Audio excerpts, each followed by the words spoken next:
Буйрегіңіз ауырып жүрме, буйректі емдей алмай жүрсіз бе? Химиялық дәрілер көмектеспей жатыр ма? Цистит ауруы мазалап жүрме? Қуығыныз ауырып, несеп жолдары қабынып жүрме? Қуығынызға салқын тиді ме? Онда осы видеоны соңына дейін қараңыз. Сәлем құрметті алтындарым.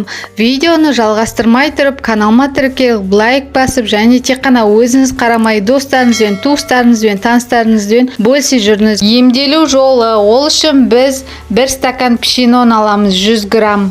Пшено немесе тарыны аласыз, 100 грамм. Сосын оны тазартып жуып аласыз. Одан кейін оны ыдысқа салып аласыз, бос ыдысқа. Сосын үстіне 1 литр ыстық қайнаған су құясыз. Қайнап тұрған ыссы суды үстіне құясыз. Одан кейін осыны кешке қарай дайындайсыз да таңға дейін бұқтырып қоясыз.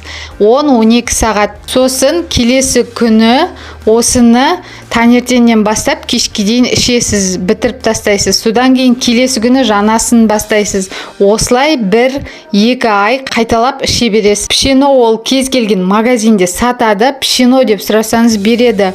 Ол тазартылған түрі болады, тазартылмаған түрі болады. Болады сіздің бүйрегіңізді, қуығыңызды, несеп жолдарын емдейді, қабынуын басады. Және де бүйректегі тас құмды шығарады. Егер осындай дайындалатын әдістерге уақытым жоқ, жұмыстамын дейтін болсаңыз, сізге дайын шөп бар.